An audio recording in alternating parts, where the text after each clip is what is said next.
Commercial cylinder ಸಿಗದೆ ಸಾಲು ಸಾಲು ಹೋಟೆಲ್ಗಳು ಬಂದ್ ಮಾಡ್ತಿರೋ ಬೆನ್ನಲ್ಲೇ ಆಹಾರ ಸಚಿವ ಕೆಎಚ್ ಮುನಿಯಪ್ಪ ಅಧಿಕಾರಿಗಳ ಜೊತೆ ಸಭೆ ನಡೆಸಿದ್ದಾರೆ. ಸಭೆ ಬಳಿಕ ಮಾತನಾಡಿದ ಸಚಿವ, ರಾಜ್ಯದ ಅತ್ಯಗತ್ಯ ಸೇವೆಗಳಾಗಿರೋ ಆಸ್ಪತ್ರೆಗಳು, ಶಿಕ್ಷಣ ಸಂಸ್ಥೆಗಳು, ಏರ್ಲೈನ್ಸ್ ಹಾಗೂ ರೈಲ್ವೆ ಕ್ಯಾಂಟೀನ್ಗೆ ಸಿಲಿಂಡರ್ ಪೂರೈಸೋದಾಗಿ ತಿಳಿಸಿದರು. ರಾಜ್ಯಕ್ಕೆ ಪ್ರತಿ ಒಂದು ದಿನಕ್ಕೆ 44,000 ವಾಣಿಜ್ಯ ಗ್ಯಾಸ್ ಸಿಲಿಂಡರ್ ಬೇಕು. ಆದರೆ ನಮಗೆ ಕೇಂದ್ರದಿಂದ 9,500 ಕಮರ್ಷಿಯಲ್ ಸಿಲಿಂಡರ್ ಸಿಗುತ್ತೆ.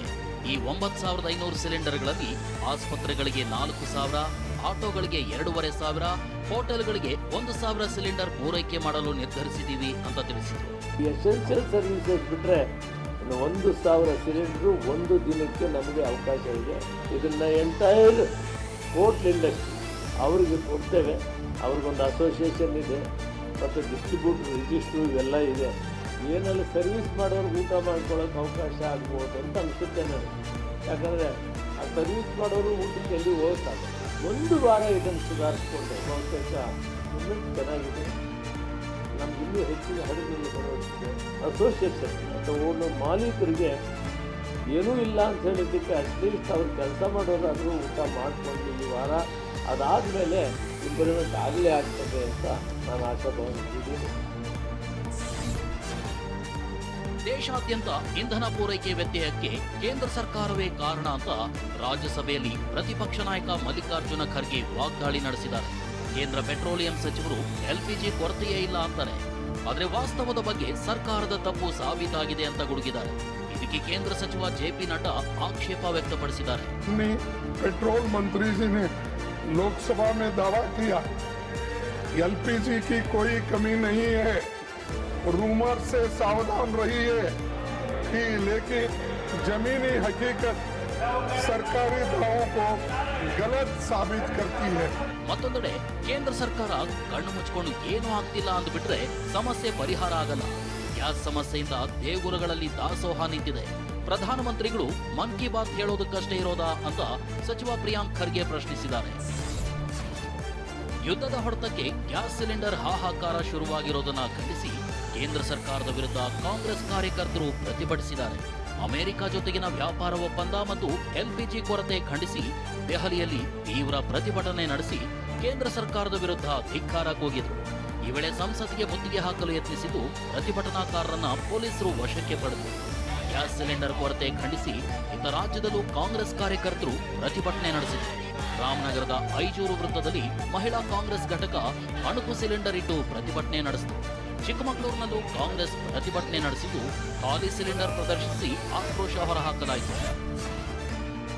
ಗ್ಯಾಸ್ ಗಂಡಾಂತರದಿಂದ ಜನ ತತ್ತರಿಸಿರೋದರ ನಡುವೆ ಕೋಲಾರದ ಹೋಟೆಲ್ಗಳಲ್ಲಿ ಗೃಹ ಬಳಕೆ ಸಿಲಿಂಡರ್ನ ದುರುಪಯೋಗ ಮಾಡಿಕೊಳ್ತಿರೋ ಹೋಟೆಲ್ಗಳ ಮೇಲೆ ಅಧಿಕಾರಿಗಳು ದಾಳಿ ನಡೆಸಿದ್ದಾರೆ.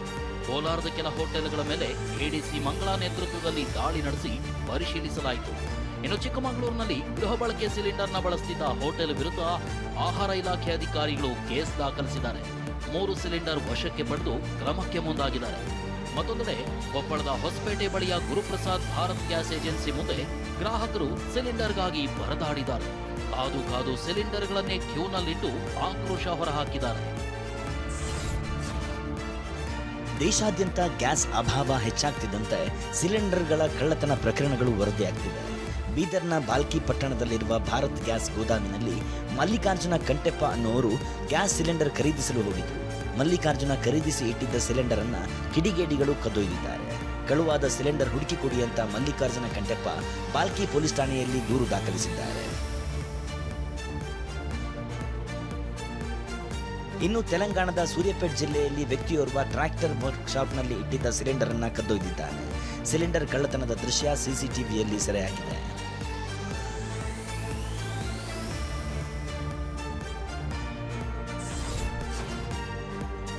ಬೆಂಗಳೂರಲ್ಲಿ ಗ್ಯಾಸ್ ಅಭಾವದಿಂದ ಹೋಟೆಲ್ ಉದ್ಯಮ ಮಂಕಾಗಿದೆ. ಇದರಿಂದ ಹೋಟೆಲ್ ಉದ್ಯಮವನ್ನೇ ನಂಬಿಕೊಂಡಿದ್ದ ಪೌಲ್ಟ್ರಿ ಉದ್ಯಮಕ್ಕೂ ಸಂಕಷ್ಟ ಎದುರಾಗಿದೆ. ಸಿಲಿಂಡರ್ ಕೊರತೆಯಿಂದಾಗಿ ಹೋಟೆಲ್ಗಳಲ್ಲಿ ಸೀಮಿತ ಆಹಾರವನ್ನಷ್ಟೇ ತಯಾರಿಸಲಾಗುತ್ತಿದ್ದು ಚಿಕನ್ ಐಟಂಗಳಿಗೆ ಬ್ರೇಕ್ ಹಾಕಲಾಗಿದೆ. ನಿತ್ಯ 70 ರಿಂದ 80 ಕೆಜಿ ಚಿಕನ್ ಖರೀದಿಸುತ್ತಿದ್ದ ಹೋಟೆಲ್ ಮಾಲೀಕರು ಇದೀಗ ಚಿಕನ್ ಬೇಡವೇ ಬೇಡ ಅಂತಿದ್ದಾರೆ. ಚಿಕನ್ಗೆ ಡಿಮ್ಯಾಂಡ್ ಕುಸಿದ ಹಿನ್ನೆಲೆ ಪೌಲ್ಟ್ರಿ ಉದ್ಯಮ ನಡೆಸುವ ಮಾಲೀಕರು ಕಾರ್ಮಿಕರಿಗೆ ಸಂಕಷ್ಟ ಶುರುವಾಗಿದೆ. ಪೌಲ್ಟ್ರಿ ಫಾರಂ ಮಾತ್ರವಲ್ಲ, ಹೋಟೆಲ್ ಮಾಲೀಕರು ತರಕಾರಿ ಕೊಳ್ಳಲಿಕ್ಕೂ ಹಿಂದೆ ಮುಂದೆ ನೋಡ್ತಿದ್ದಾರೆ. ಕೊಳ್ಳುವವರಿಲ್ಲದೆ ಬೀನ್ಸ್, ಕ್ಯಾಬೇಜ್, ಹೂಕೋಸು, ಕ್ಯಾಪ್ಸಿಕಮ್, ಬಜ್ಜಿ ಮೆಣಸಿನಕಾಯಿ, ಸ್ವೀಟ್ ಕಾರ್ನ್ ಬೆಲೆ ಕುಸಿದಿದೆ. ಇದರಿಂದ ವ್ಯಾಪಾರಸ್ಥರು ಕಂಗಾಲಾಗಿದ್ದಾರೆ. ಇತ್ತ ಗ್ಯಾಸ್ ಅಭಾವ ಹಿನ್ನೆಲೆ ಜನರು ಇಂಡಕ್ಷನ್ ಕುಕಿಂಗ್ ಟಾಪ್ ಖರೀದಿಗೆ ಮುಗಿಬಿದ್ದಿದ್ದಾರೆ. ಭಾರತದ 23% ಕುಟುಂಬಗಳು ಮಾರ್ಚ್ ತಿಂಗಳಲ್ಲಿ ಹೊಸದಾಗಿ ಇಂಡಕ್ಷನ್ ಟಾಪ್ ಖರೀದಿಸಿದೆ.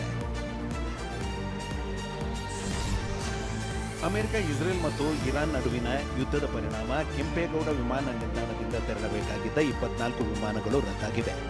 ಕೆಂಪೇಗೌಡ ವಿಮಾನ ನಿಲ್ದಾಣದಿಂದ ನಿರ್ಗಮಿಸಬೇಕಾಗಿದ್ದ 11 ವಿಮಾನಗಳು ಹಾಗೂ ಅಬುದಾಬಿ, ರಿಯಾದ್, ಜಿಡ್ಡಾ, ದುಬೈ ಹಾಗೂ ದೋಹಾದಿಂದ ಕೆಂಪೇಗೌಡ ವಿಮಾನ ನಿಲ್ದಾಣಕ್ಕೆ ಆಗಮಿಸಬೇಕಾಗಿದ್ದ 13 ವಿಮಾನಗಳ ಹಾರಾಟ ರದ್ದಾಗಿದೆ. ಇನ್ನು ಮಂಗಳೂರಿನಿಂದ ಸೌದಿಯ ದಮಾಮ್ ಮತ್ತು ಅಬುದಾಬಿಗೆ ಏರ್ ಇಂಡಿಯಾ ವಿಮಾನ ಸೇವೆ ರದ್ದಾಗಿದೆ. ಯುಎಇ ವಿಮಾನ ನಿಲ್ದಾಣದ ಅಧಿಕಾರಿಗಳ ಸೂಚನೆ ಮೇರೆಗೆ ಸೋಮವಾರ ಮತ್ತು ಮಂಗಳವಾರ ವಿಮಾನ ಸೇವೆ ರದ್ದು ಮಾಡಲಾಗಿದೆ.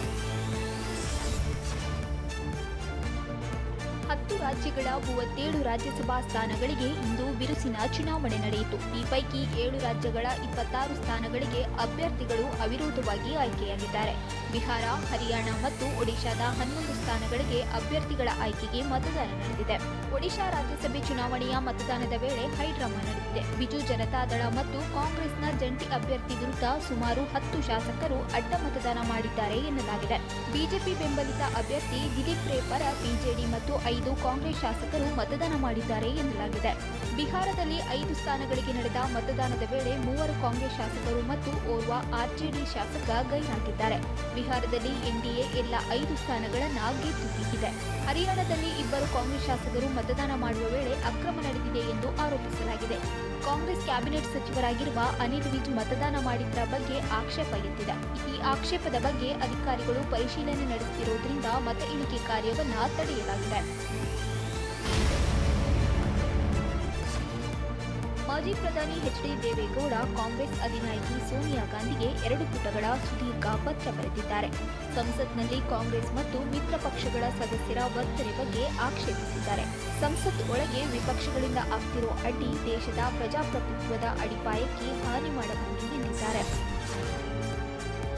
ಬೆಂಗಳೂರಿನ ಪ್ರಸಿದ್ಧ ರಿಯಲ್ ಎಸ್ಟೇಟ್ ಸಂಸ್ಥೆ ಮಂತ್ರಿ ಡೆವಲಪರ್ಸ್ ಮೇಲೆ ಅಕ್ರಮ ಹಣ ವರ್ಗಾವಣೆ ಪ್ರಕರಣಕ್ಕೆ ಸಂಬಂಧಿಸಿದಂತೆ ಇಡಿ ದಾಳಿ ನಡೆಸಿದೆ.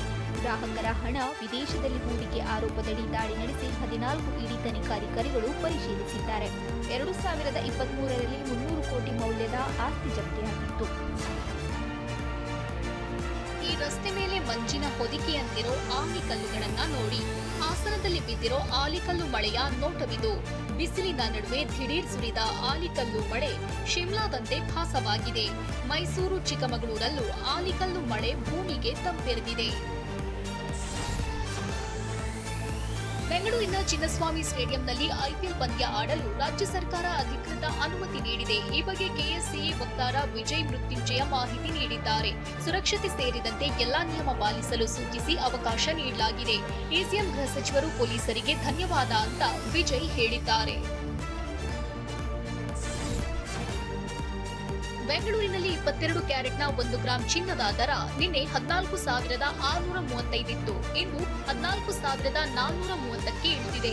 24 ಕ್ಯಾರೆಟ್ನ 1 ಗ್ರಾಂ ಚಿನ್ನದ ದರ ನಿನ್ನೆ 15,966 ಇತ್ತು. ಇಂದು 15,742 ಆಗಿದೆ.